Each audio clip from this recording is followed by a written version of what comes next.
instead of a wheel. Thank you, Monty Butler, and thank you everybody for being here on this beautiful Sabbath, but it's even more beautiful in Florida from what we hear. This is Zechariah chapter 8 in the New Revised Standard Version. The word of the Lord of hosts came to me saying, "Thus says the Lord of hosts, I am jealous for Zion with great jealousy, and I am jealous with her with great wrath. Thus says the Lord, I will return to Zion and will dwell in the midst of Jerusalem. Jerusalem shall be called the faithful city, and the mountains of the Lord shall be called the holy mountain. Thus says the Lord of hosts, old men and old women shall again sit on the streets of Jerusalem, each with a staff in hand, because of their great age. And the streets of the city shall be full of boys and girls playing in the streets. Thus says the Lord of hosts, even though it seems impossible to the remnant of this people in these days, should it also seem impossible to me, says the Lord of hosts. Thus says the Lord of hosts, I will save my people from the east country and from the west country, and I will bring them to live in Jerusalem. They shall be my people. I will be their God in faithfulness and in righteousness. So let's begin with prayer. Dear God, we read of these days in the future when the children will play in the streets. In the streets of Jerusalem, the children will play in the streets, and we can see them totally oblivious to the cares of those who are older, sitting by the side with their staffs who can see into the future and worry about what might happen to those youngsters. But for now, they're playing in the moment and enjoying themselves. Then we think of our own city streets. It's not safe for our children to play in the city streets. Someone might shoot them. Someone might pick them up. We never see them again.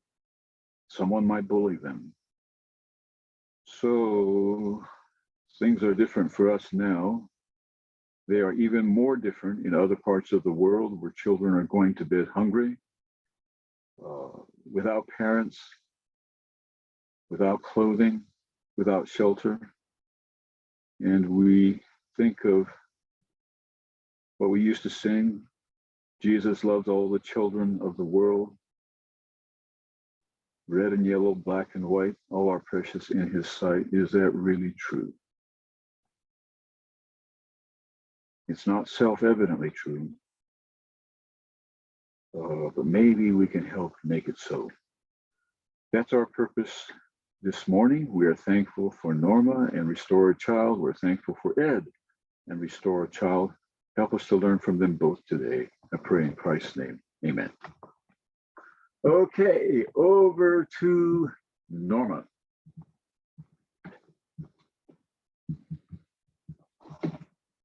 I think. Are you going to play the video? Do you want me to? This is what Ed says. Okay, so we should start with the video. Let me see if I can do that. So I go to share screen. And I click, I better click share sound. I click that and that. And, whoa, what happened? Yeah, that's good. Oh, no. What happened now? What happened to me? No, I'm here. Huh.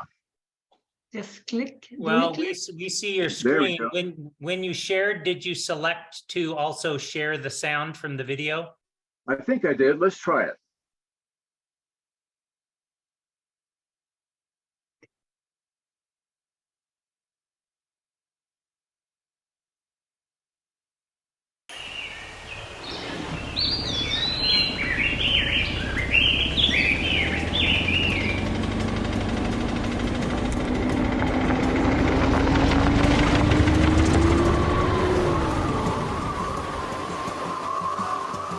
Hello, I'm Dr. James Fernando. I've worked in Sierra Leone now for 3 years, and Restore a Child has donated us this vehicle several years ago, and with this vehicle in the past several years we've been going out into far villages and far away from the big industrial centers, giving medical care for free to people who are only subsistence farming. They don't make enough money to even pay for transportation to bring their children into the hospital, but with the donation of this car and medicines, we are able to save truly countless lives by just simple medical care and intervention that is just brought to them. And I just want to say thank you to Restore a Child and its donors. The lives you have impacted are spread all across Sierra Leone, and your donations are invaluable to this community and this country. Thank you so much for everything that you do.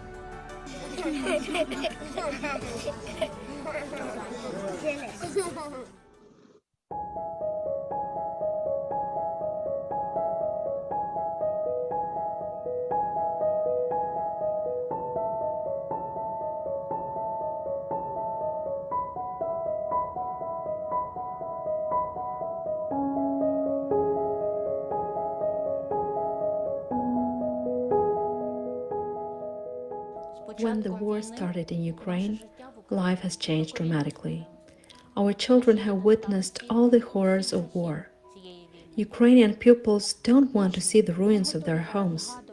They're not ready to hear about the death of their brothers and fathers.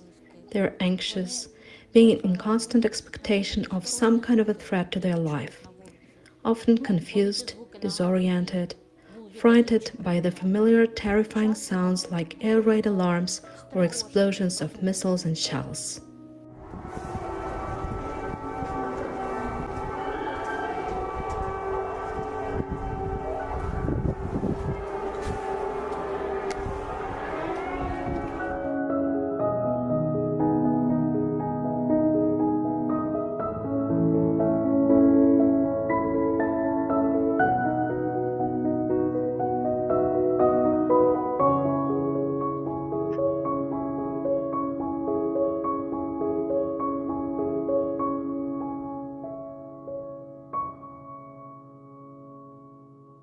At the same time, the staff of the Living Word Lyceum understand that if we stop teaching children during the war, it's like a crime. So we live, teach, educate, help, organize various therapeutic activities. Together with the affected children, we rejoice and grieve, mourn and enjoy. We live the war with the different states and emotions. For more than 10 years, Restore a Child has been doing a practical work of restoring life to hundreds of children in rural and poor regions of mid-southern Chad. The Nutrition Center it operates in collaboration with the Seventh-day Adventist Hospital and some community actors has undertaken the inviolable task of literally saving orphan babies and malnourished kids. Not only milk and nourishing food are provided to babies, little children, and sometimes mothers, but they often receive treatment of diseases so prevalent in these areas. Some practical and very useful education is also offered them to get them out of ignorance, poverty, and disease, which has had a ravaging effect on the fabrics of these communities. Among other things, Restore a Child sponsors poor children and orphans who could not afford to go to school. Hundreds of children have either gone through or are currently enrolled in this scheme.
Thank you, Norma. That was beautiful.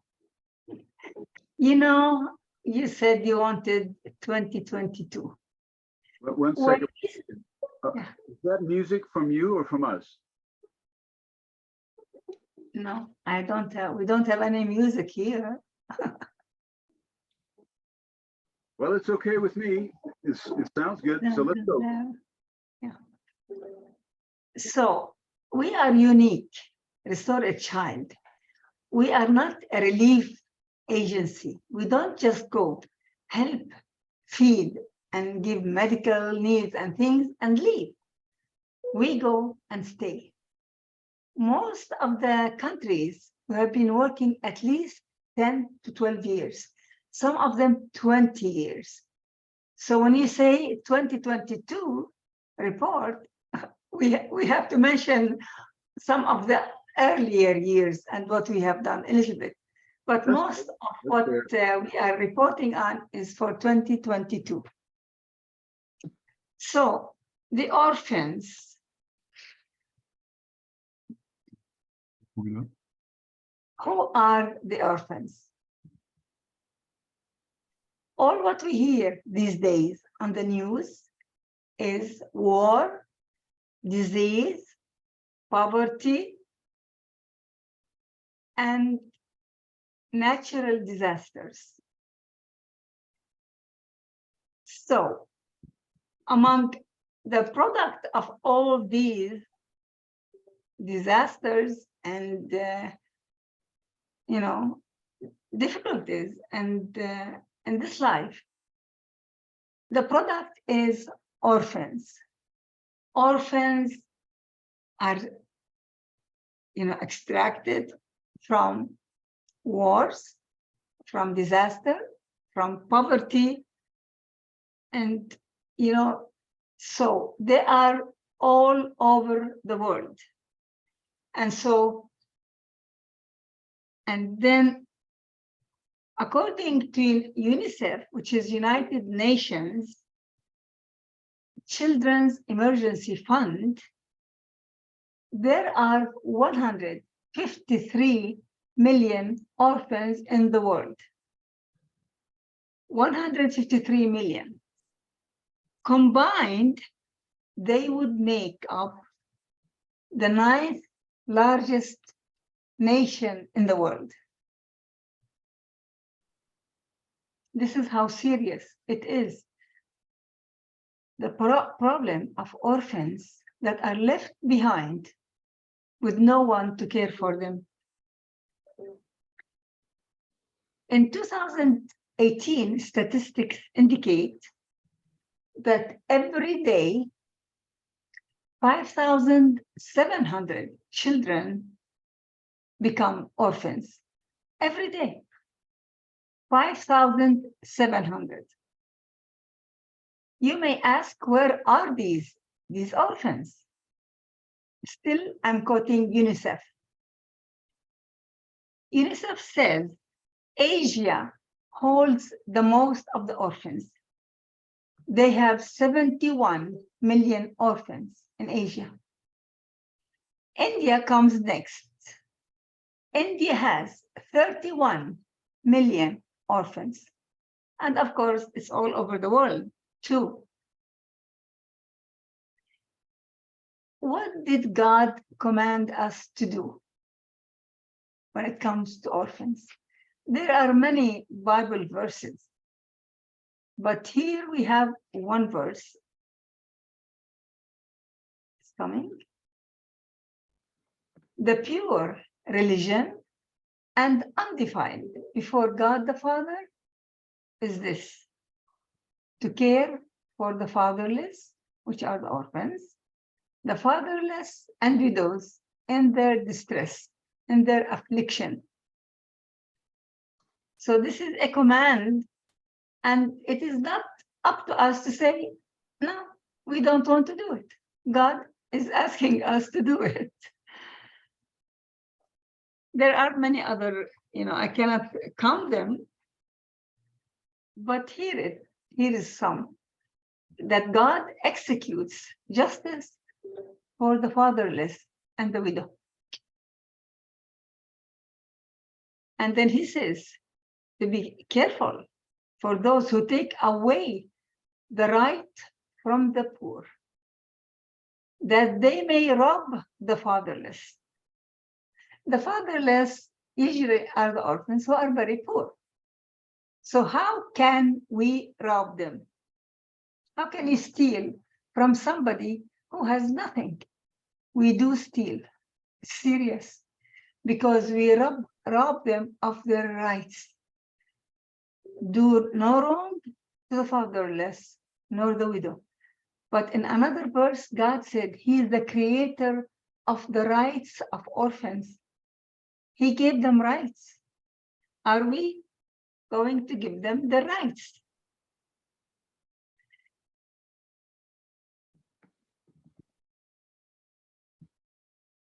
I have to go back and talk about hunger.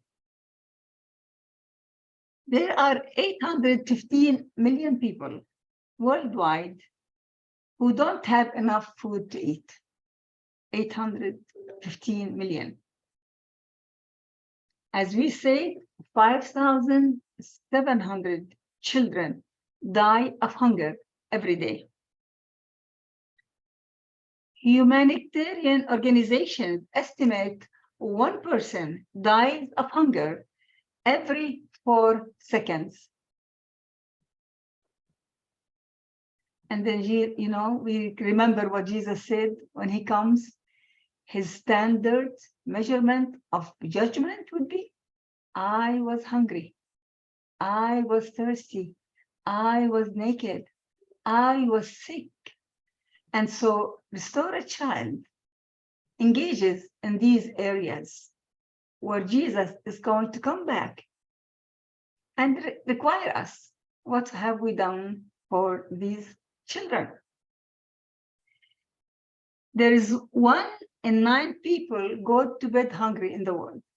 We're not talking about Africa only, and Asia and India. This is worldwide. Even in some areas in the US, there are children who go to bed hungry every night. There is so much inequality in the world. And according to Oxfam, which is a very respectable organization, they described what is global inequity. They say that global inequity stems not from what people have and don't have. It's not the haves and have-nots, but what they're able to do with what they have. That's the level of inequality. They are tremendous.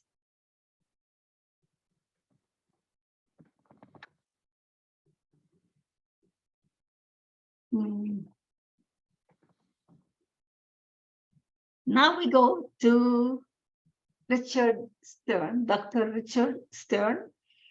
He was the president of World Vision for many years. He retired now. But he gave a presentation to 1,000 chief executive officers in Washington, D.C. And then he reported on what the Christians in America do. And I'm sure you have read maybe the book that says A Hole in Our Gospel. He said that, do we give the whole of the gospel to people? Or is there a hole in our gospel? And he reported on a survey that he did, which is World Vision, about orphans and who was willing to help orphans. And these are the statistics. 3% of evangelicals said yes. 3% were willing to help orphans. And then about total Christians, he said 2.5 of the total Christians in America give to the poor. It seems, so little when we know that we give, so we are assuming everybody gives. Here it says 2.5% only give. 98% of the 2% funds were spent here in the USA, leaving 2% for a world wrecked by grinding poverty. Sad, yeah. He said, also I'm quoting Dr. Stern, will it be that we have built bigger and bigger structures to meet our consumptive needs for PowerPoint screens and praise songs, while the world are dying from extreme poverty?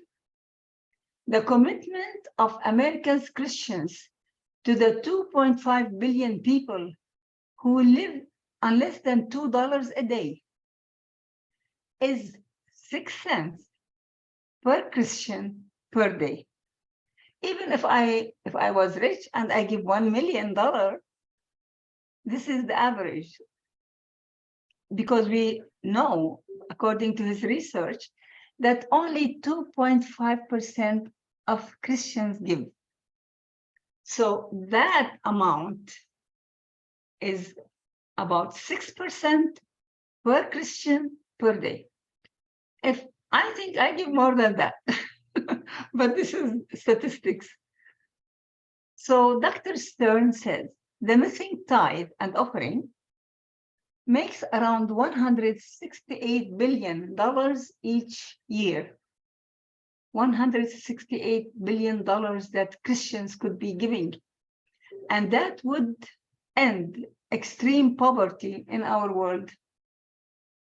So do you think we can do that? I think so.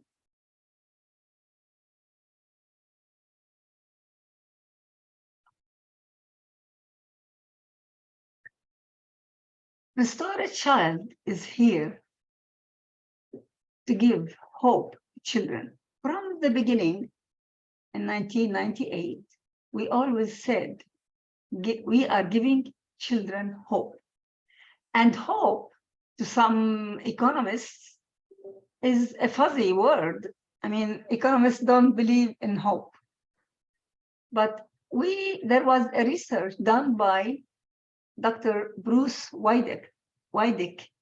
He is one of the top economists, and he's a professor of economics at the University of San Francisco. He did research with 2 of his doctorate students in Africa for 2 years. And this is the result of their research. They checked what does education really give to children.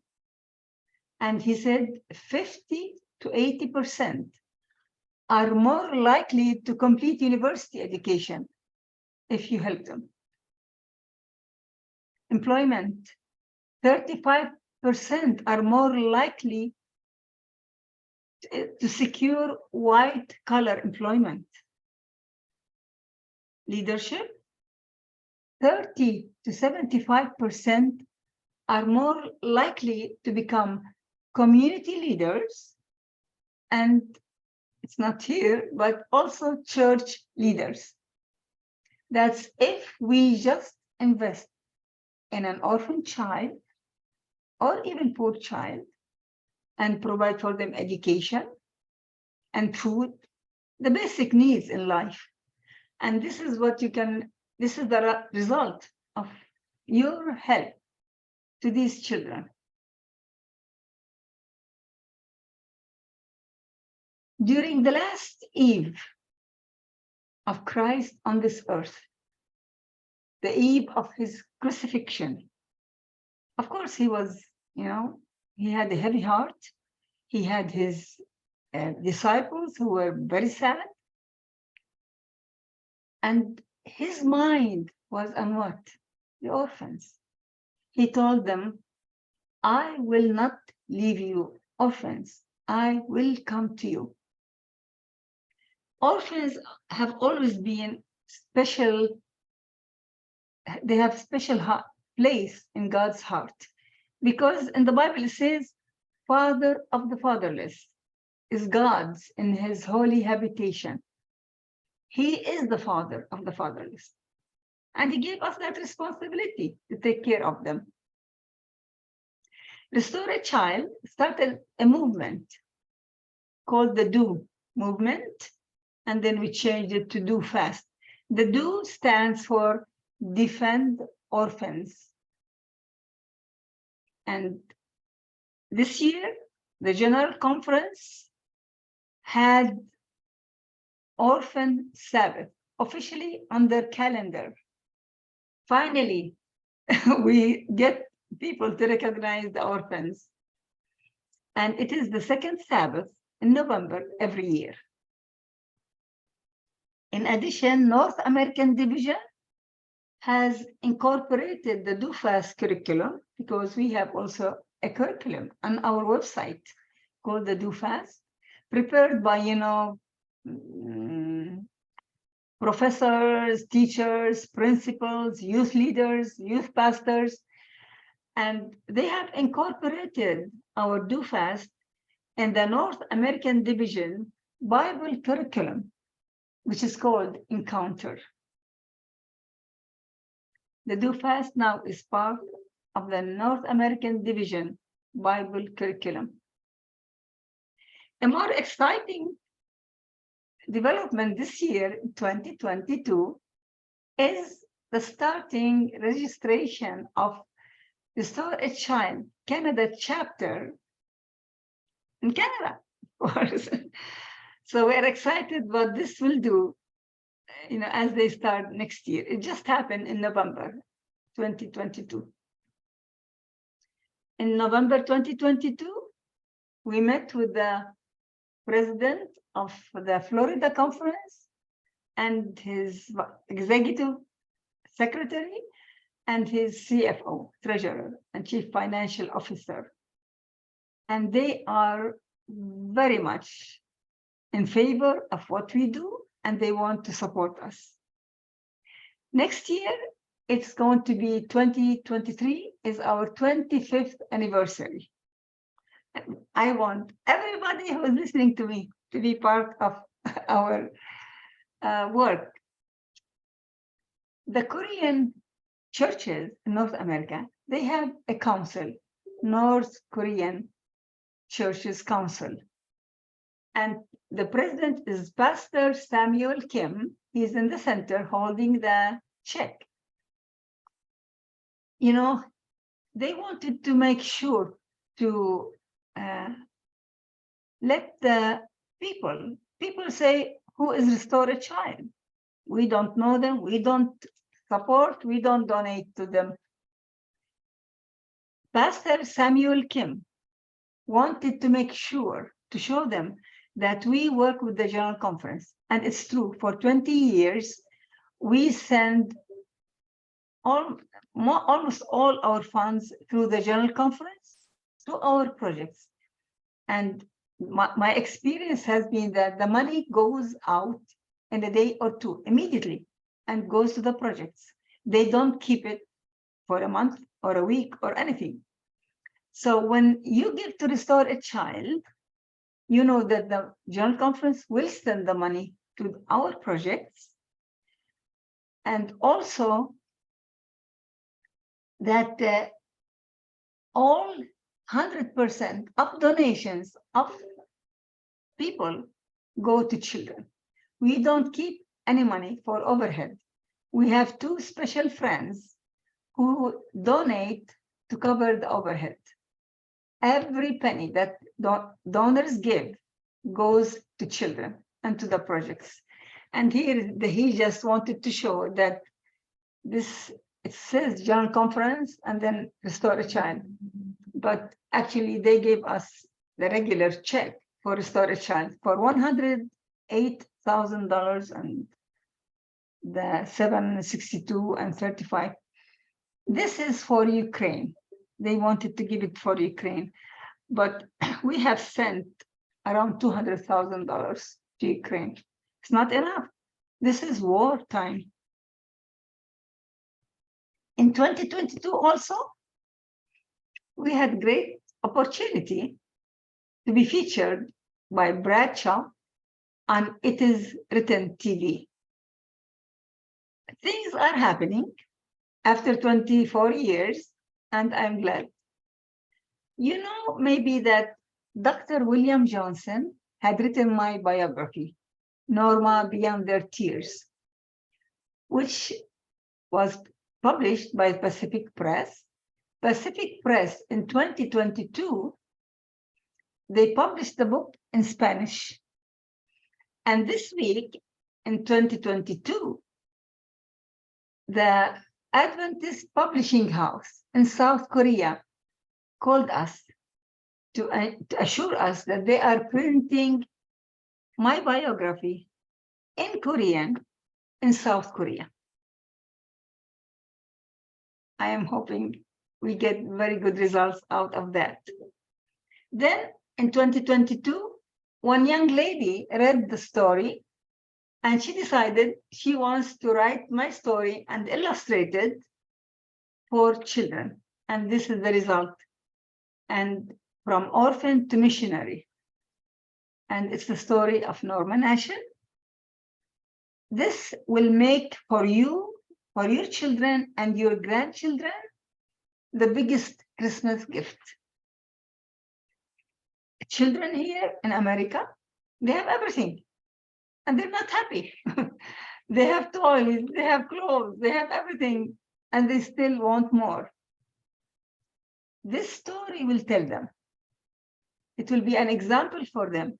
If this little girl, who was an orphan also, can do this work, they can do much more.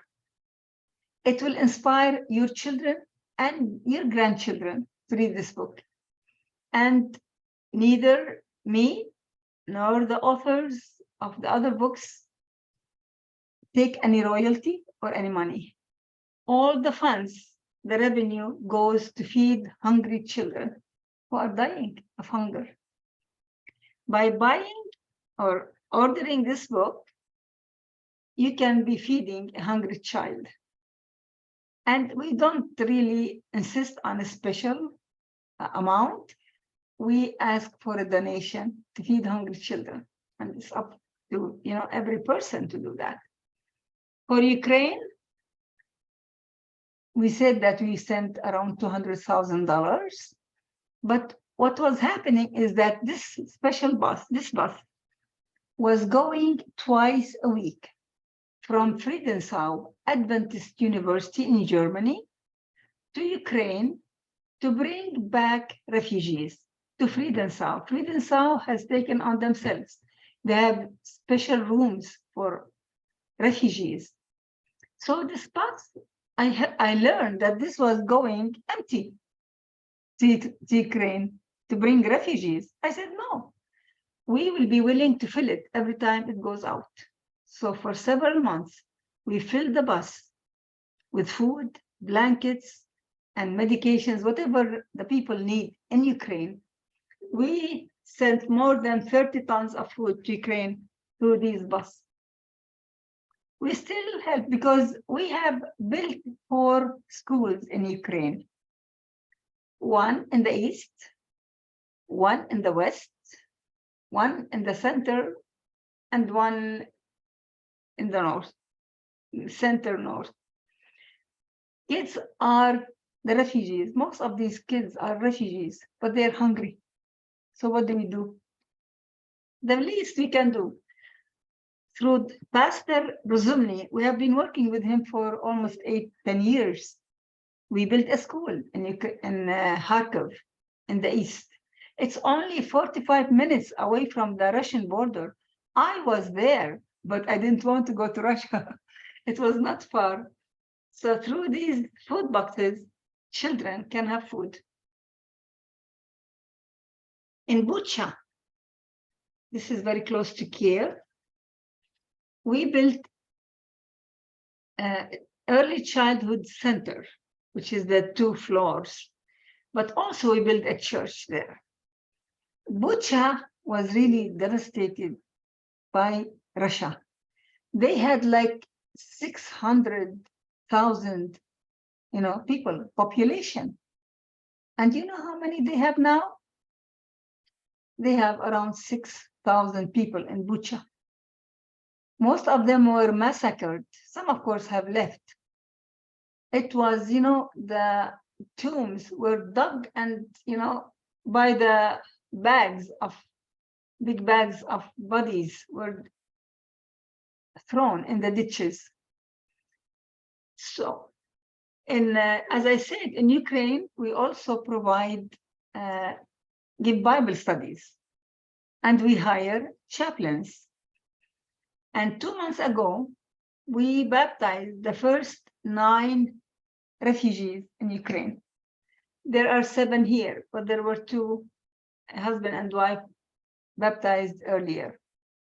So we don't just feed them and protect them in our schools. They sleep there, as I said, and then these women here are the cooks.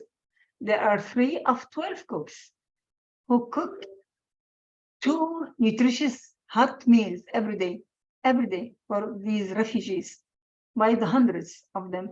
On the left are is the president of the conference, West Conference, and his officers. The top 2 pictures is the Angelia Clinic in Kiev. And we have been helping them since the war started. And we need to do more because they have a van, a mobile clinic, and they go out to the unreached area and they help children. And they have, of course, adults, but our focus is on children. So they are working with us, and they will be also looking for orphans to help them, the sick and orphan children. In partnership with Dr. Hart, Loma University, and AHI, we have been working 10 years in Africa, doing amazing work. These, most of these, not only these and other photos in this presentation, are pictures that I personally took when I was traveling. This is orphans. Can you imagine this little girl on the left? Now she is a parent, 5 years old, and her sibling, baby. No father, no mother.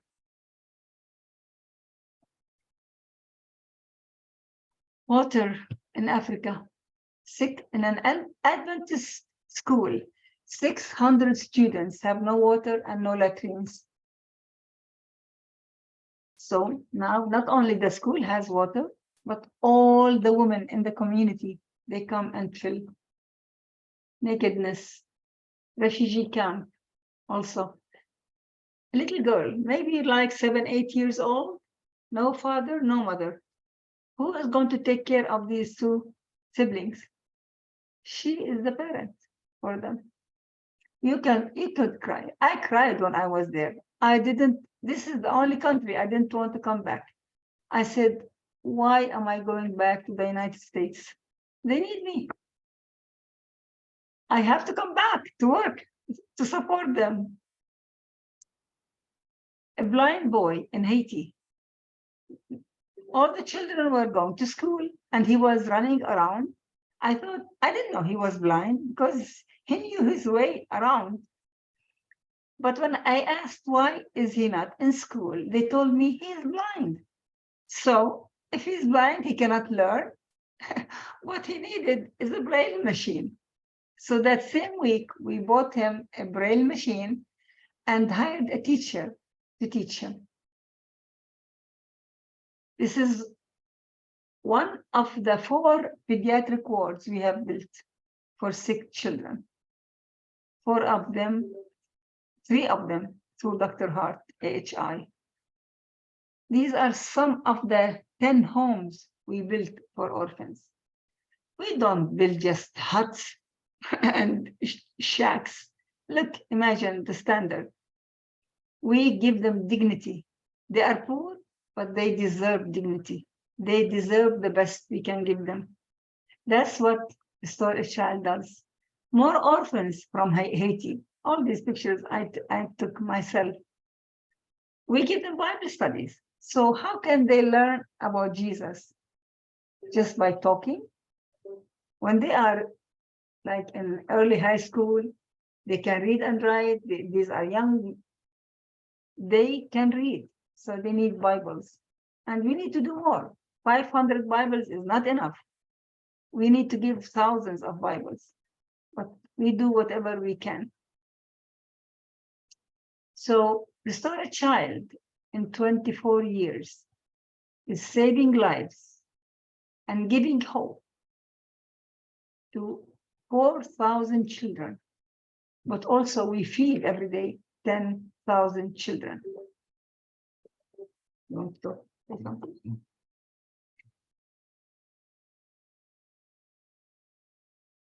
I think that's it for me. Good. David, you there? I am. Thank you, Norma. Thank you, Ed. Let me see if I can get this down. And yep, it came down. I think Ed took it down. Very good. My Norma and Ed, you did just what I hoped you would do. That is, you gave us some background, and then specifically what you're doing now in Ukraine. That's amazing. $200,000 plus some schools, plus a children's center, plus sending other things from Friedenau. What gets on that bus from Friedenau? Is that all food? Is it clothing? Is it a mixture of Yeah, things? I mean, we filled it with food, Mm-hmm. clothing, warm blankets, because, you know, in February, it started the war. It was cold, freezing cold. They have no heat. They have nothing. So yeah, we did that. A lot of blankets and medications for the elderly people. And that's what we did, whatever they needed. But it's not only, this one was from Friedenau going to the border of Ukraine. But the pastors in Ukraine would come to the border with trucks and fill their trucks to distribute to their churches and communities. That's what happened. When So the bus didn't go across the border. The bus No. came to the border. And to then, take refugees, excuse me? to take refugees to Germany. Oh, I see. Excuse me for coughing. Huh. So the bus goes there to pick up refugees, but on the way to pick up refugees, it delivers all these things. Then when it Yes. goes back to the university, it has people in the bus. Is that Yes. correct? Yes, exactly. Now, I'm trying to picture this because apparently the bus does not get to go over the border into Ukraine. Is that correct? Yes, not during the war. This was in February, March, April, May, until June. Uh-huh. So are they, I'm trying to picture, they unload the stuff on the, what? Not the Trucks. Ukraine side. They can't do that, right?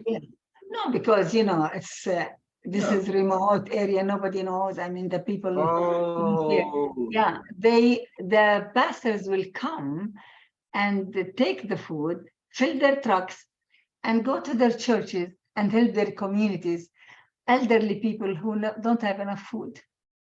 Wow. And warm clothing or blankets. Yeah. See, I wasn't sure how they got things over the border, but if I now understand correctly, they go to places which are quite remote and Yes. transfer things over the border in those Yes. more remote places. Yeah. Yes. Oh, that's very, very good. Do you have any idea what would happen if you were detected doing this? No, it's not like a secret because there were very few policemen there on the border. You know, they couldn't man everything. No, they knew that, you know, many of the Russians even know that Ukrainian language. They love the Ukraine. They have many even family. They are, you know, mixed with Ukrainians. So helping old people in Ukraine was not something bad. They did not mind it. Wow, that's It was not smuggling. No. okay. All right. Now, but you've not only worked in Ukraine, you've worked in Africa, and I have some questions about that, and in Haiti, building homes and so forth. In Ukraine, I can see what's happening and why there is this crisis. And I can also see what you're doing and what you're doing for it. All that I can understand. What I don't understand is Africa. And maybe let's take a break and then I'll ask my question. And then when we come back, maybe you and Ed can respond to it. And that is this. My question is this. The people in Africa seem, not all of them, by no means all of them, but the ones that you are encountering seem quite basic in their ways of living. Not even to have water. Yeah. How? And my question is, how is it that in the 21st century people don't have water? And I don't understand that. I'm not trying to be critical, but I just really wonder why it is they haven't dug any wells of their own, and so forth and so on. But don't answer that now. Okay? No. But think about it, and we'll take a break, and then I'll ask that question. And there may be other people who have questions of that sort. So, do you have anything more you would like to say before we take a break? Me? Yeah. No, I mean, I have so much to say because Okay. what I told you is 1/10 of what we do. Okay. All right. So maybe after the break, we can hear a little bit more. Now, if people want to make questions, ask questions, or make comments, be sure to raise your hands because our sheriff, quote unquote, today is Professor Monty Butler. So we'll have him keep track of what's going on. So it's now about 11:21 or so. Why don't we convene at about 11:30, 11:32 or something like that after we've had a break. These are California times, and everybody can make their adjustments according to where they are. Thank you, Norma. Thank you very much. We will continue it after the break. Okay, thanks. Put your mute on.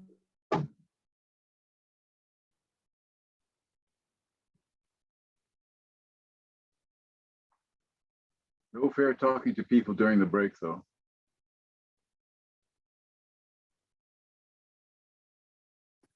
Dave, you and those rules.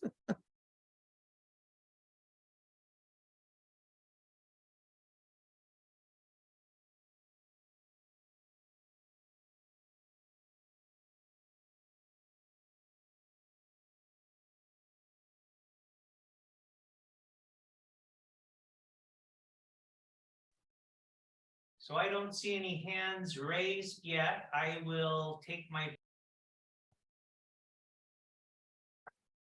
Thank you, Norma, and thank you, Ed, and thank you, everybody, for coming back after the break. We'll have some good comments here and questions in just a moment. Let me see if Norma wants to say anything more before we get started on the questions and comments. You know, we reported on 5 countries. We have 11 countries. Now we have 11, but before we served in 20 countries. It's, you know, huge work, a lot of things to talk about. But at the moment we have 11 countries. But we don't stop once we start, because every year there's something to do. So this year, for the Maasai people, we started like 8 years ago. There was an Adventist school in Carao, Rongido, but it was a very primitive school. And of course, they don't have money. And you ask, how come they don't have water? Till now, we just dug a well for them. They never had water. The women had to walk more than 5 miles each way to get a bucket of water for the family. Whole family, 1 bucket. For what? water, cooking, washing, bathing. It's impossible. This is why we step in and help. It is a must. Jesus said, I was thirsty. And he said, if you have done it unto the least of one of the least of these, one, you have done it unto me. Right, I So- agree 100%, and we're trying to be supportive, and we applaud the work that you're doing, and admire what you and Ed and the whole team are up to. But why haven't they water? That's my question.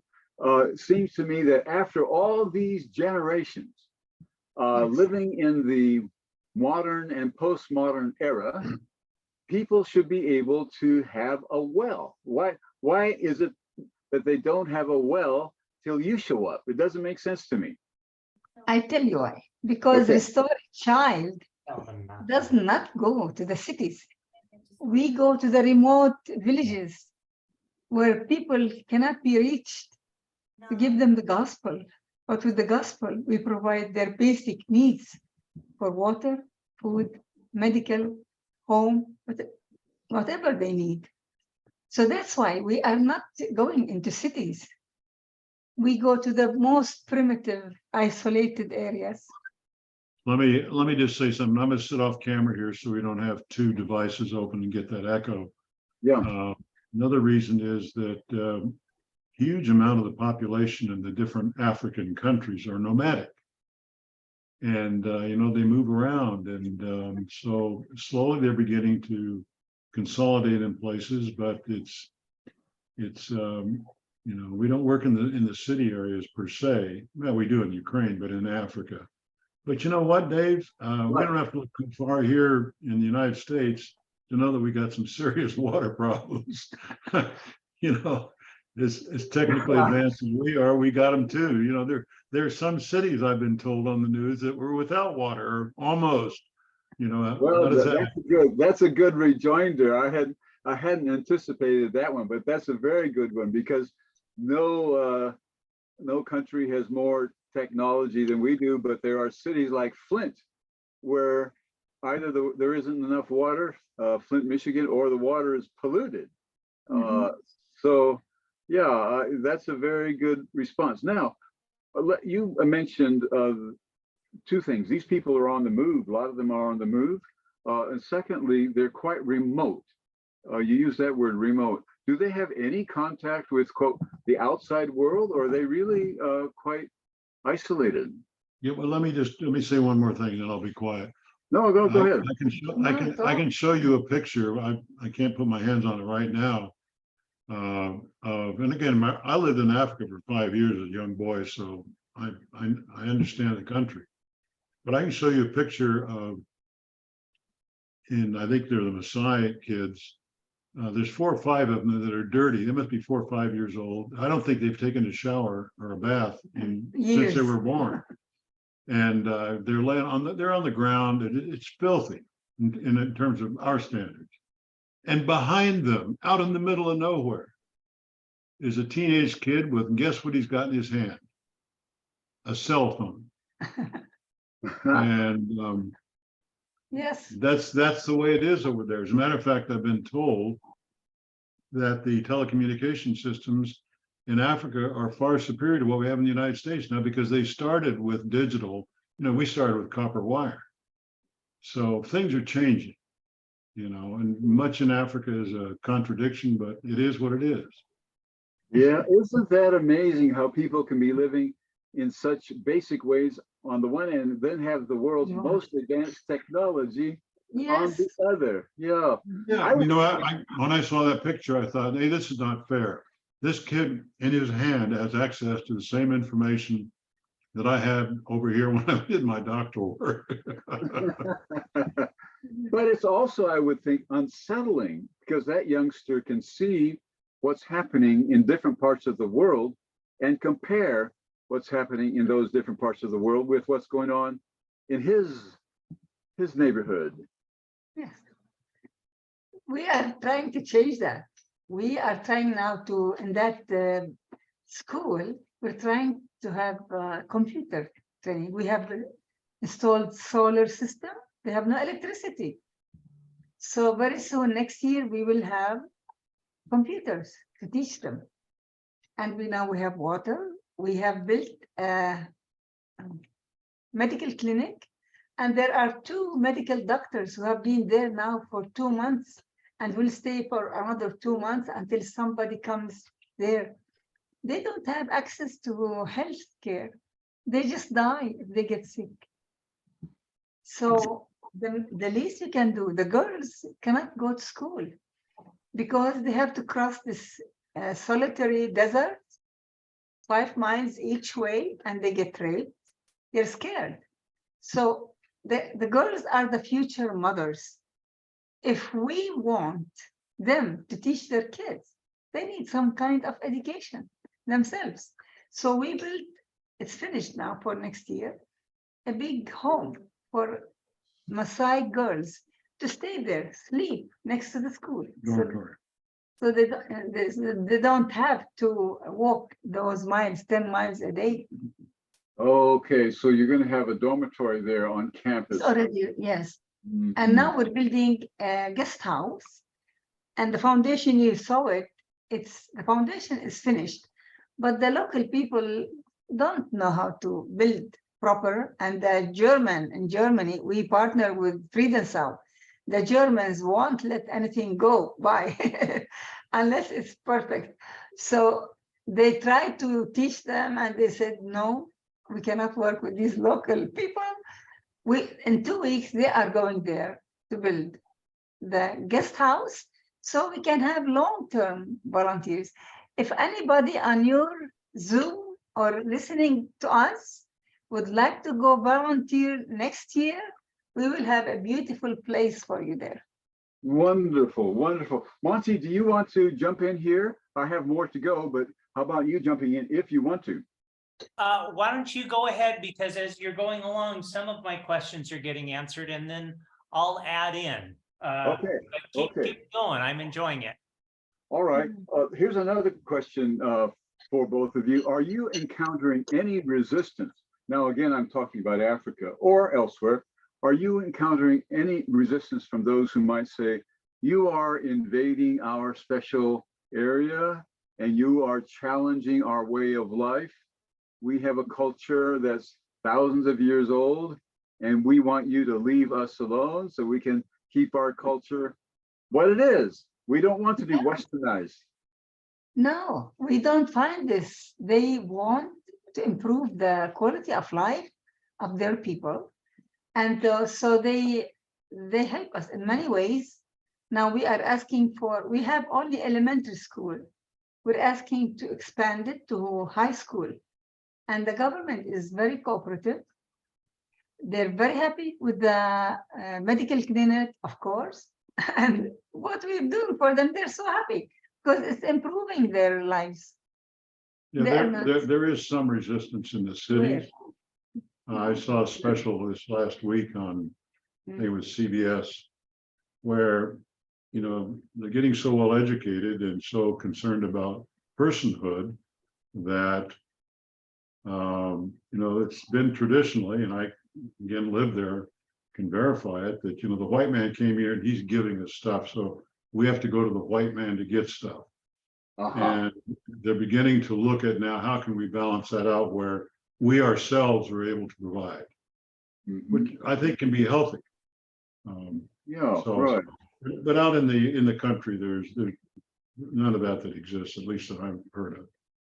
Well, I think that's true here. It's often the more prosperous people and the academic people who benefit most from the way things are, who are most unhappy about things and complain the most.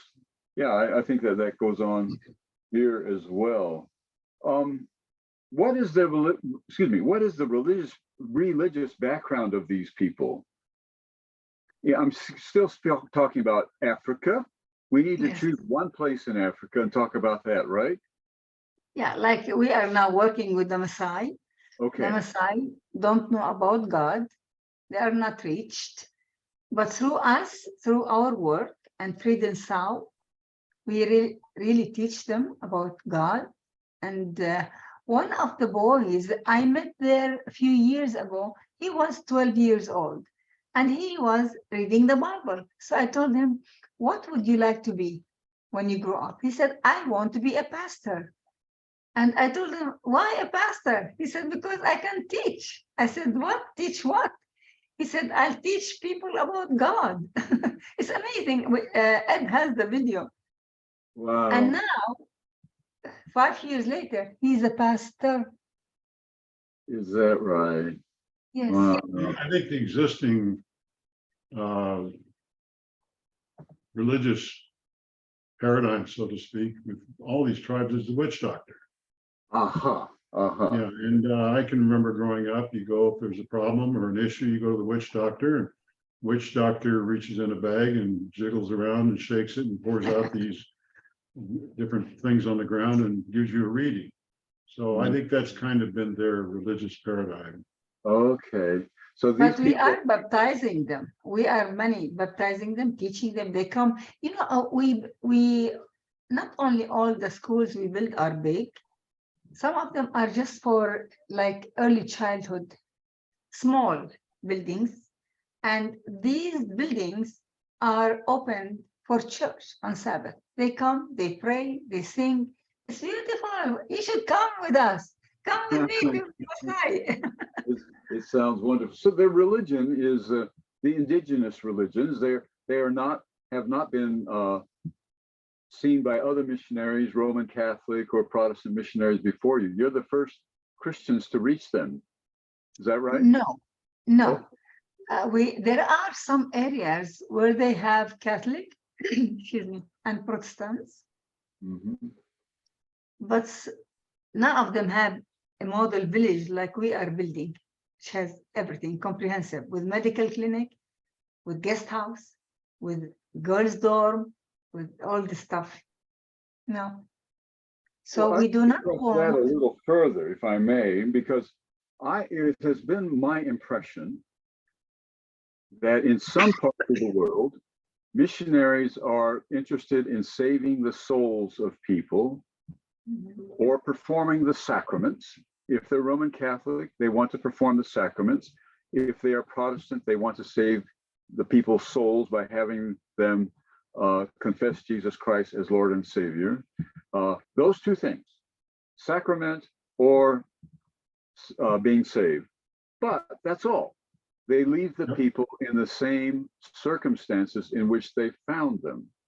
And I contrast that with my father's ministry, in which he thought it was important to help the people economically and financially as well, so that their lives were improved all the way around the circle, holistically, with a W, not holistically with an H. Yes.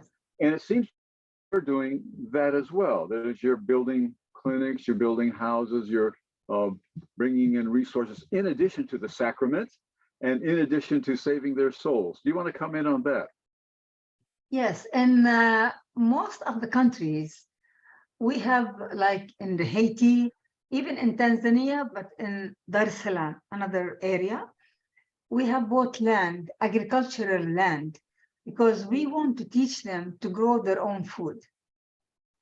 So we do have, and they start learning, they don't know how to grow their food. In some areas, we teach them like carpentry, woodwork, and different things, so that when the students finish high school, some of them cannot go to college. They're not that smart, but the smart ones, we send them to university. We have graduated more than 250 young people from university. They are lawyers. They are, in computer science, teachers, nurses, pastors, you name it. And they're giving back. So there is one girl, she was so poor, and at age 12 had no place to go. So we took her into the home, and she was really a very nice girl and smart. So when she finished high school, we sent her to university. A few years ago, when I was there 3 years ago, She graduated as a math teacher, mathematics. Wow. She's a math teacher, and she teaches in the school she teaches in the orphanage next to the school. So every day, not every day, 3 times a week, she comes to tutor our children in math and also English. So they're giving back. It is amazing. And it goes on and on. All these children will give the same, will give back. And so we teach them some tools, and we also try to teach them they can feed themselves. We grow vegetables. We talk about trees for the future, food for the future. We have planted more than 5,000 fruit trees in Argentina, in Haiti, in Tanzania, in Indonesia, wherever we go, even in Chad. Sierra Leone, no, we built a school. We did not yet plant fruit trees because they need to eat good, nutritious food. So that's what we do.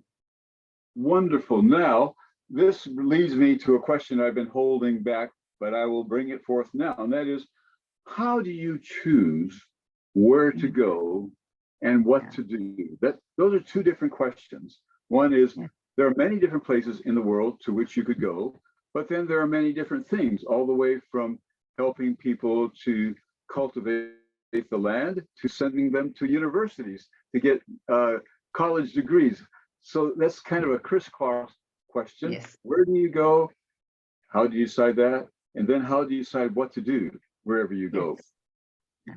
Very easy for me. You know, as a child, I grew in extreme poverty and an orphan. So I know what it means to be orphan and poor. And so these countries, which are very, very poor, have always been close to my heart, like South Sudan, Ethiopia, Chad. Chad is the poorest country in the world. You know, you can feed a child for 50 cents a day. That's so sad. So what we do, you know, when we chose the board, we tried to choose them from the General Conference and North American Division. And I say why. For one thing only, they travel all the time. So they go, they have the time, we don't have to pay for the travel or other expenses, and they give us the reports. They go and, you know, check with the churches and the conferences and so on. They come back with the report. I'm not satisfied with the reports. I go and check to make sure these people are trusted people that we want to work with. So this is how we choose the country which is the most primitive and the poorest in the world, like South Sudan, Chad, Sierra Leone, and Haiti, and you name it. Even Indonesia is not very, you think it's, you know, okay country. There are many poor people there in Indonesia. We have been working there for 20 years in Indonesia. We have built two schools and 3 homes, and we will not stop.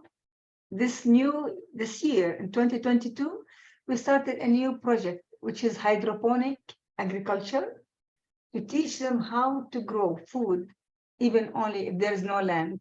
They have water, okay? So we teach them that. And I wish, you know, I can, you know, spend hours and hours showing you pictures and stuff of what we do. In Haiti, we bought land, and now they have, you know, mango trees, guava trees, what is that? Avocado trees, papaya, bananas, and they are selling that. They eat, the poor people, they give it to the poor and they sell. They make income. That's income generating projects. The same with Tanzania, the same with Argentina, Indonesia, all these countries. We encourage them to do that. We are not there to give them everything. They have to work for it. and teach their children. And those who graduate from our homes are the best. Let me just piggyback on what Norma said. A couple of things. First of all, David, you just like me are a preacher's kid. Yes. And we grew up. I'm probably a little older than you, but I grew up in evangelism with all the old time evangelists. When I was 12, I even met Billy Graham in Wembley Stadium in London. Wow. So I've heard it all. I have yet to recall where I've heard sermons that are emphasizing the basics that we find in the gospel, which is I was thirsty, I was hungry, I was in prison, I was a stranger, so on and so forth. Like you say, it's get baptized because I've been to many conference meetings, where you got to put out the numbers, how many baptisms you're going to get and all this and that and all the facts and figures. Never did I hear an emphasis upon, okay, what are you going to do for the fatherless in your community? Because they're also here in the United States. Now, the second thing is to tag onto what Norma said. What she's saying is what really drives us is sustainability. It's not going in and dropping money or food or anything else and then leaving. It's what can we do that's sustainable? As a matter of fact, the board has given a pretty clear directive that we want to not go out and get more countries and more countries. What can we do with the existing projects we have to build them out, to build in sustainability? I think over the years that will have an impact in terms of we start building centers, people will start living around those centers and not be as nomadic as they were. Even in this country, you go back 150 years and you look at the West, we were fairly nomadic here. That's right. That's right. Yeah. Well, I think this is all very helpful to me, and it will be helpful to people now who are listening, but then all those who will be viewing and listening to this on the internet.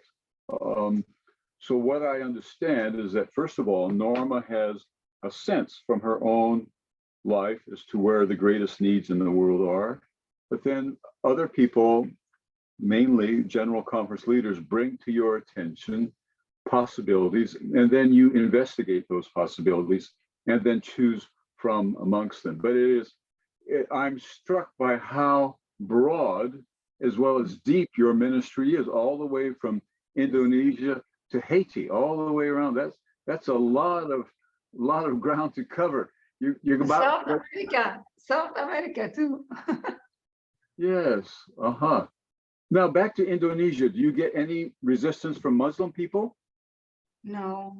Even, when I go there and talk to them about, I know a little, not a little, quite a bit about Islam, because I grew up in a Muslim country and I have the Quran. I have read a lot of the Quran, and they are very respectful when I talk to them about what Jesus is in the Quran and what he is in the Bible. And there are things that are not in the Quran. I mean, in the Quran that they are not taught. They don't know because they listen to the imams, and that's whatever they tell them, they believe. So no, not really. They say that there is resistance, but not in the cities, maybe in the very remote islands. They have 13,000 islands in Indonesia. No, I didn't know. 13,000. So who knows there what they do or ask, what now? Wow. But it is just the limitation of funds. There is no limit. The sky is the limit. I'd like, my goal or my dream is to feed 100,000 children every day before I die. Wow. Okay. Now we're feeding 10,000. Imagine 100,000. My, oh my. I think one of my reasons for inviting you to participate, and I really do appreciate you doing so, because I know this is a busy time of the year for you, and to take the time to do this is very much appreciated by me. I think one of the concerns I have, though, is exactly what Ed said. That is, I'm interested in doing what we can to help these people in need. But I am also interested in seeing how this project can help people to expand their understanding of the gospel. And that I have a theological agenda here, as well as a philanthropic agenda, both. And so that's why I'm so glad that you're doing this. It's often the case that people learn theology from their serving others, their service to others. Yes. And that's one of the things the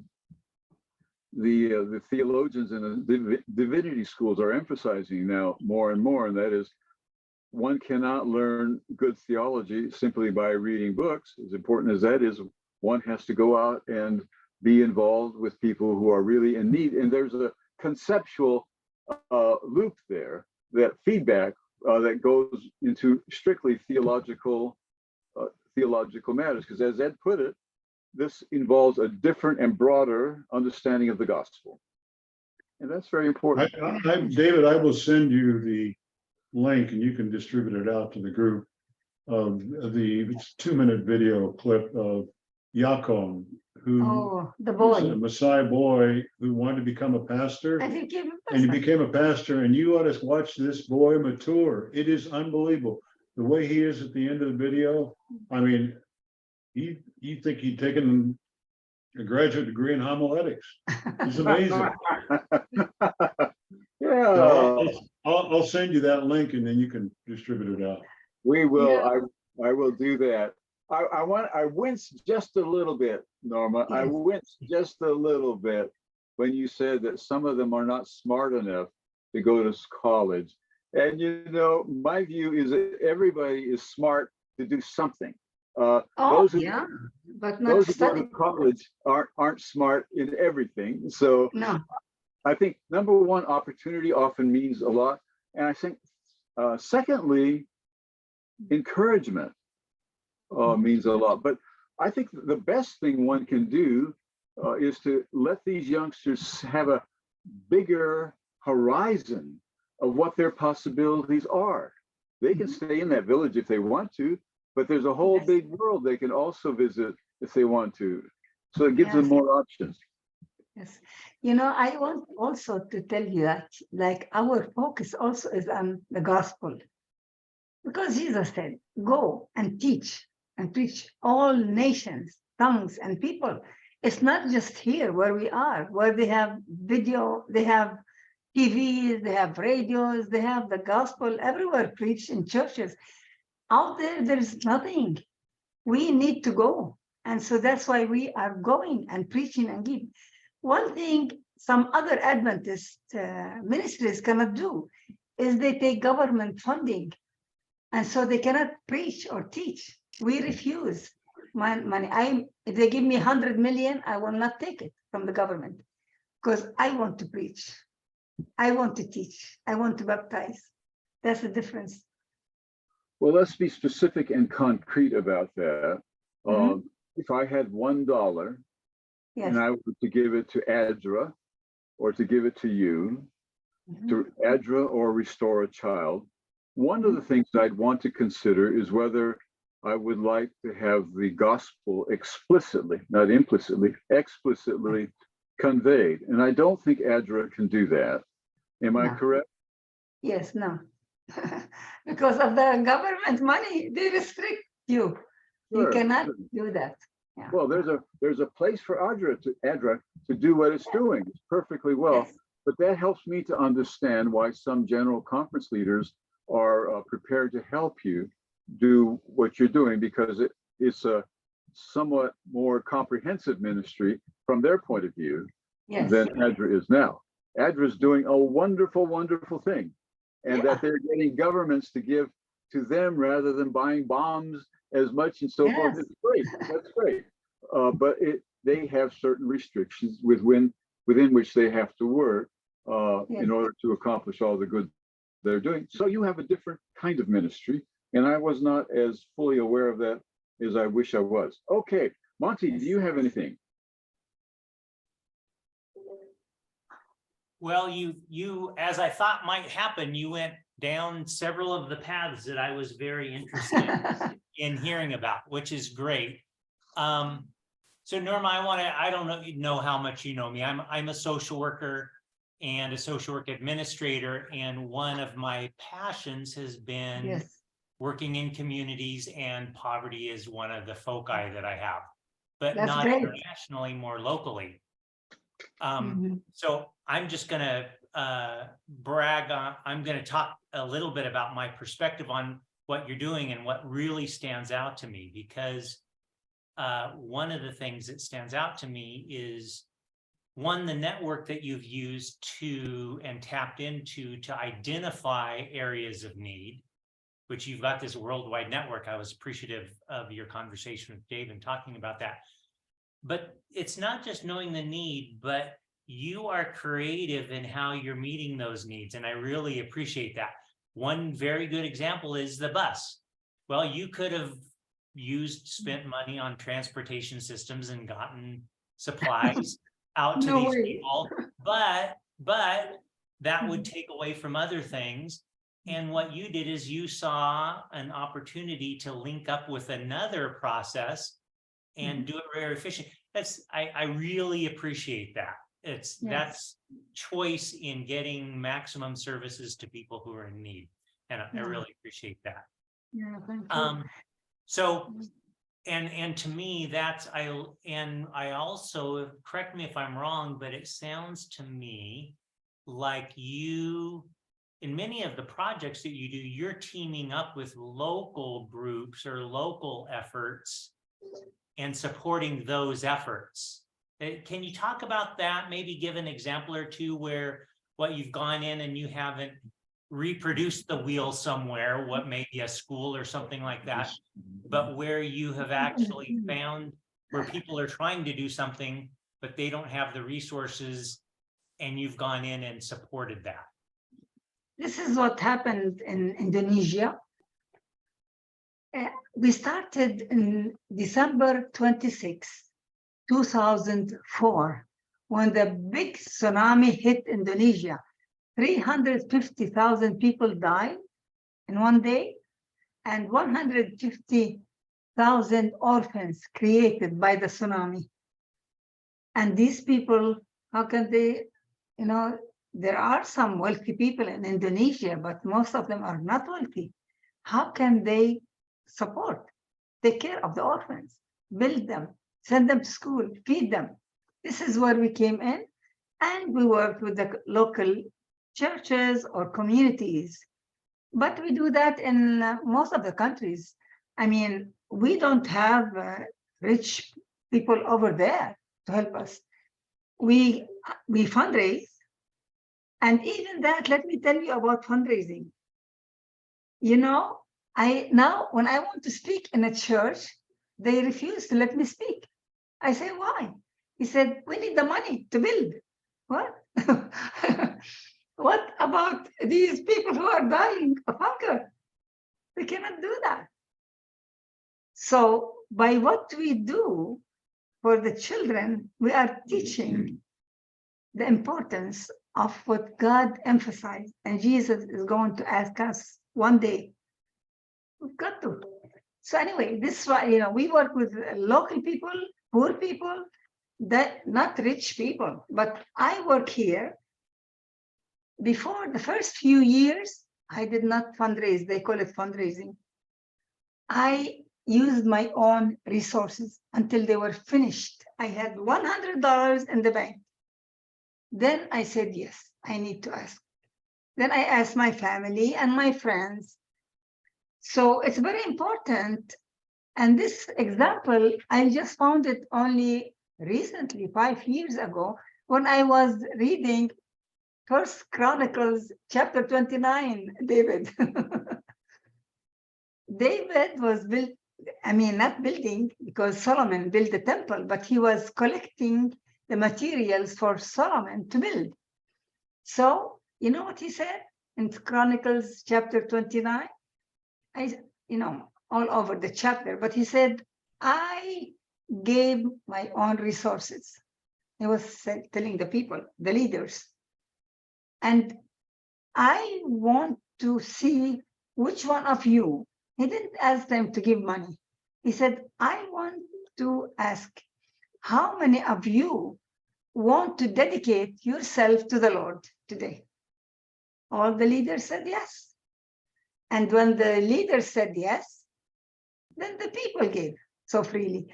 And David maybe would like to read that the prayer. After that, David prayed. What did he say? Okay, this is what David said. But who am I, and what is my people, that we should be able to make this free will offering? For all things come from you, and of your own have we given you. For we are aliens and transients before you, as were all our ancestors. Our days on earth are like a shadow, and there is no hope. O Lord our God, all this abundance that we have provided for your building a house for your holy name comes from your hand and is all your own. Yes, so when we give, it is not our money, it's not our resources. God gave us the health to work and make money. God said, David said, it's all from you. Not from him, it's all from him and the people. They said, no, Lord, that's yours. We're giving back to you. And this is what I believe. Okay, I think that I'm ready to read the benediction, unless there's something else you Dave, want to. Yeah. Dave, I have another question for her. I'm not ready to let her go yet. Okay, go first. Hold on to her maybe till 12:30. So Norma, and McKinley has his hand up as well. So Norma, you talked about how you've set it up so you have 2 key donors to cover overhead, and so that donations can go directly into the services of the organization, which is I applaud the way you've set that up. I wonder what your staff, because overhead's a lot of things, but staffing is expensive. And so I'm wondering what you have in terms of staffing, because I'm sure it's not just you making all these connections, but can you talk about the human resources that are supported by your organization? And don't tell me it can't be. Maybe Ed can talk to that. Can you answer him? Oh yeah, that's fine. But I'm interested to hear what your network is like that way. The human resources basically are sitting right here at this table right now. And it's Norma, who, out of her abundance of experience giving leadership, and I'm here to support her as Director of Development. Now, we do have a lot of volunteers, and we have a very good board that gives us a lot of wisdom, but you know, when it comes to licking stamps, or don't lick stamps anymore, but getting the mailing out, or coming and helping in the office some way, we have some remarkable volunteers. So, for example, I'm just going to pick on one thing because it stood out to me.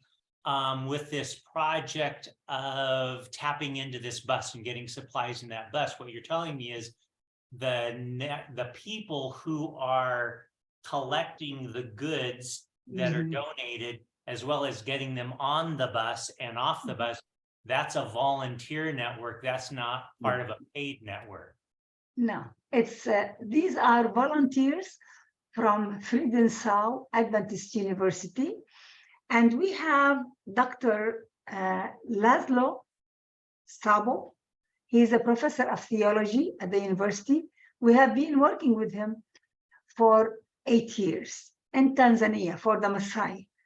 But because of his knowledge, what Friedensau was doing for the refugees in Ukraine, we partnered together. So he and his wife and the people from Friedensau would buy the food and the blankets and whatever is needed.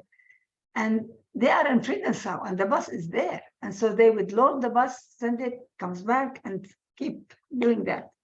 No money involved. We didn't pay anything except for the food and, you know, the supplies. So what you're describing is a incredibly lean organization. Yes. Very much, very Wow. much. Wow. Okay. Yes. Thank you very much. That helps me, and I've gotten a lot of my answers.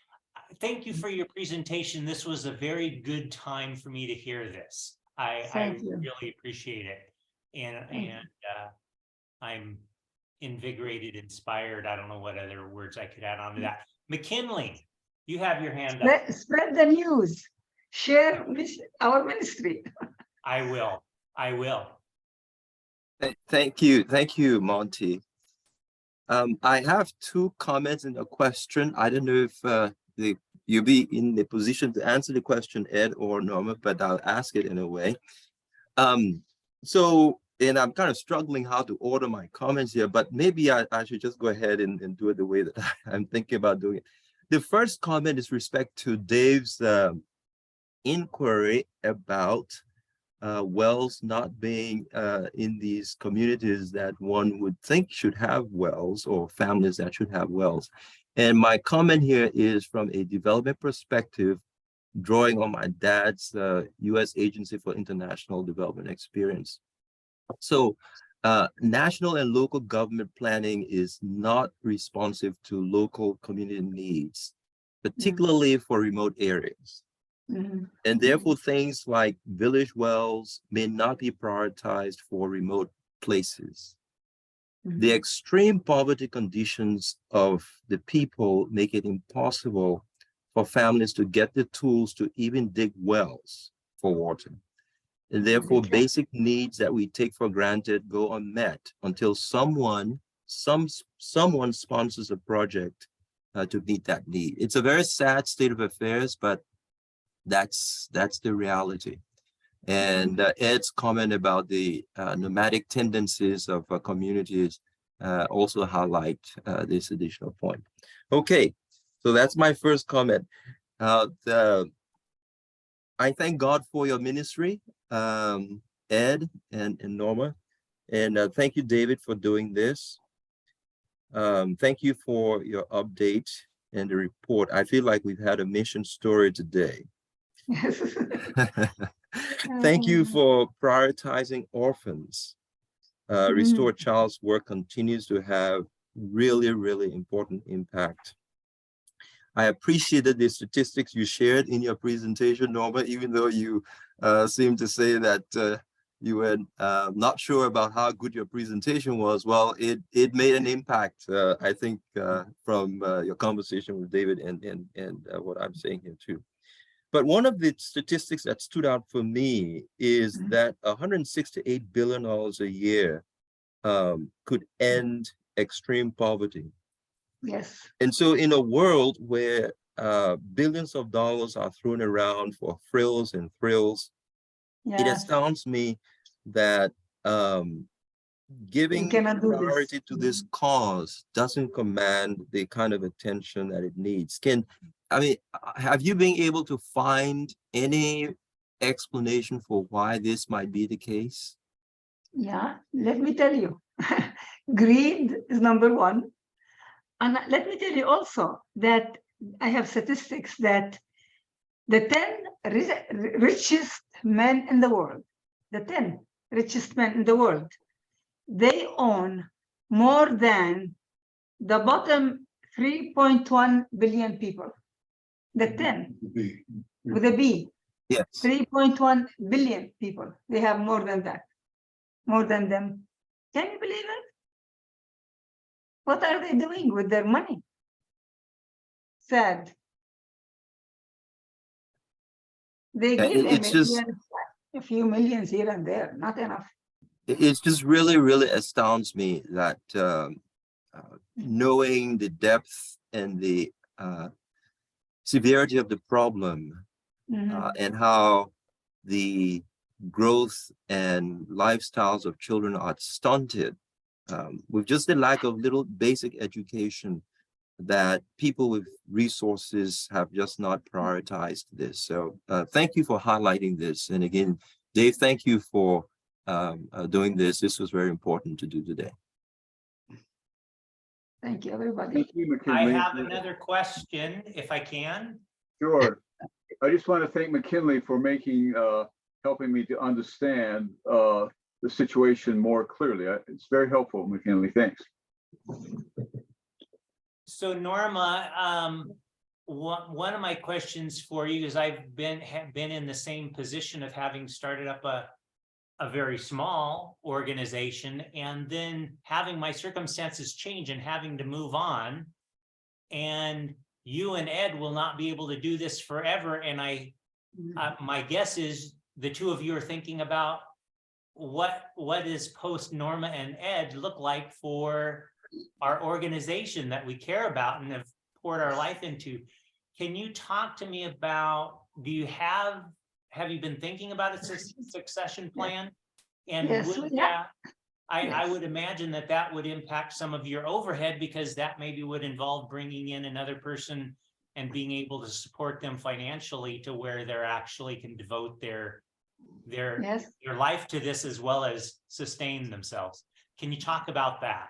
Yes, I will, because 6 years ago, we had I had to think of succession plan.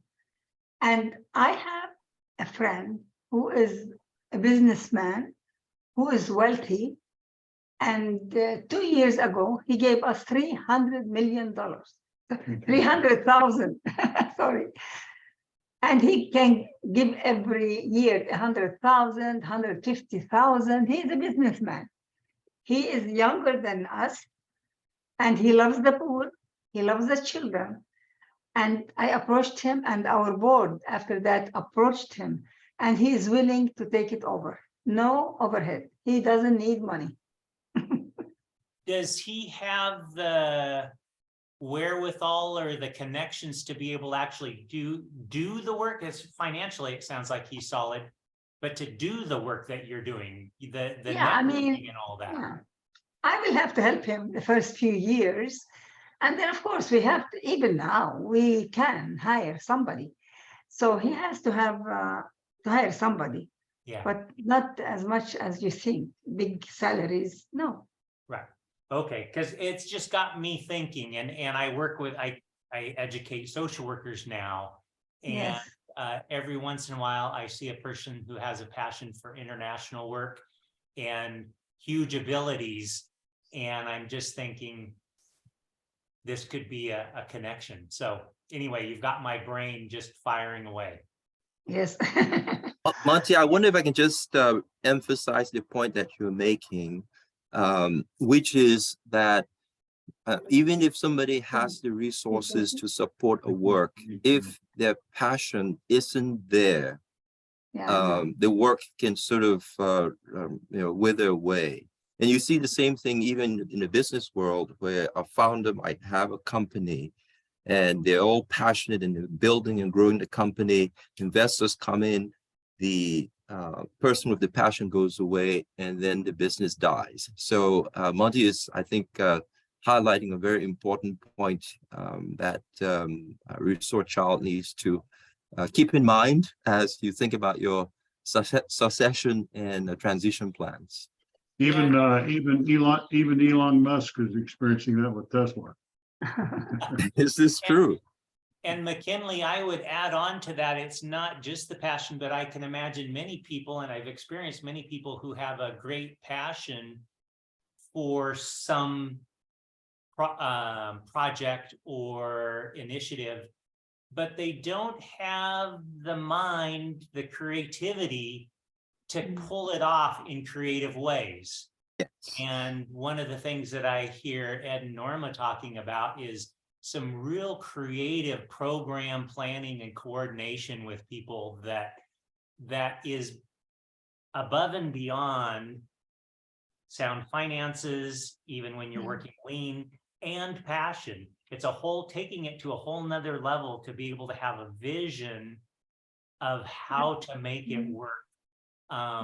And that's always a challenge in looking at succession, because there are a lot of, fortunately, quite a few people who have a lot of passion. They can do it. But it's a talent and a skill, and that can put that into real world action. So anyway. Absolutely. Ingredients for success. Let me tell you one minute only. Southern Adventist University, their business department, and actually La Sierra business department, they all invited me to speak to their students. But the first one was Southern. So I told the guy, the head of the business, I told him, business department, you are all PhDs. I don't have a college degree. So what do I have to, to share with you? He said, we all have PhDs, but we cannot do what you are doing. Monty, may I make another observation, please? Well, certainly. And I would say, yeah. And Norma, I hear that I do have my PhD, but they didn't teach me that stuff. Now, I would say that I am also a creative administrator. I think I have some of those abilities, but I didn't get them through my PhD. It gave me a lot of things, but it didn't give me that. McKinley. What? Yes. So in your earlier comment, what I kind of heard you hinting at was that you have exposure to a potential pool of people that might be interested in perhaps taking on something of the kind that Norma and Ed are doing, with both the combination of ingredients that we talked about earlier, the passion, the talent that Ed and Norma are showing in moving this work forward. Is that correct? Well, yes, and I come across them occasionally. I do have one person who I'm going to be chatting with this afternoon. But yeah, and so to me, what it has me thinking is I want to keep my finger more on the pulse of what Norm and Ed are doing, and also connecting that with the fingers that I have on other people's pulses and interests, and maybe connecting or seeing if there's something there. But it just means I'm going to pay attention more now in a thoughtful way. Thank you. Okay, when you, as you pay attention, if you come across anything you want to pass on to, I'm going to presume upon Dave and my good friend Bronwyn here, if you want to pass on to them that we can chat about, please do. Monty. Okay. Okay, Dave, I think I've exhausted my questions. Okay. Is there anybody else who wants to make a comment or question? I have one last one for you, Norma. As you look into 2023 and your 25th anniversary, what comes? You just gave me a lot of body language. What comes fastest to your mind when you think of 2023? If possible, to double the number of children we are helping, number one. And then by doing so, we need to double the number of donors. In 24 years, we hardly grow by maybe 15 new donors every year. So it is hard to believe. But God has provided, and He does send the right people, the right amounts when it's needed. And so all this work, of course, I'm doing it, but there's no way I could do it without God. God gives me the wisdom. God gives me the ideas. God gives me the strength. And even when we are faced with, even persecution, you have no idea in the church. Some pastors, God provides. And let me just say one more thing about Norma. It's a factor, a very important factor. She does not take no for an answer.